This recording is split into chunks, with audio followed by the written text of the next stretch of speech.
శివుడు మరియు అంధకాసురుడు అహంకారం అంధత్వం కథ. ఒకసారి పార్వతీ సరదాగా శివుడి కళ్లను వెనక నుంచి మూసింది.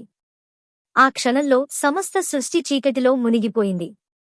ఆ చీకటి మధ్యలో శివుడి చెమట బిందువు భూమిపై పడింది.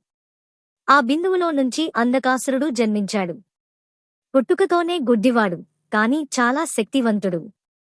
పెరిగిన తరువాత అంధకాసురుడు బ్రహ్మదేవుడిని తపస్సు చేసి ఒక వరం కోరాడు. తన రక్తం నేలపై పడితే వేలాది అంధకాసురులు పుట్టాలని వరం తీసుకున్నాడు. ఆ వరంతో అతనికి అహంకారం పెరిగింది. దేవతలను బాధించాడు.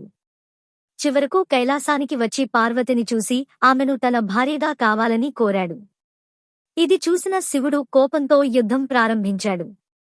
కాని అంధకాసురుడి రక్తం పడిన ప్రతి చోట కొత్త రాక్షసులు పుట్టారు. అప్పుడు శివుడు అష్టమాతృకలను పిలిచాడు.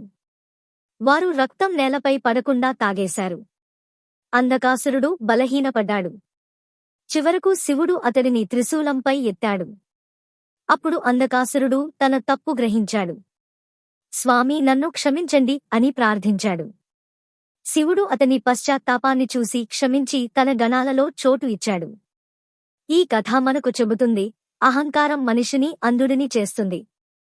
కానీ నిజమైన పశ్చాత్తాపం ఉంటే శివుడు శత్రువుని కూడా క్షమిస్తాడు. ఇలాంటి మరిన్ని ఆధ్యాత్మిక కథలు వినాలంటే ధర్మో రక్షతి రక్షితః ఛానల్ను తప్పకుండా సబ్స్క్రైబ్ చేయండి మరియు కామెంట్లో హర హర మహాదేవ అని రాయండి.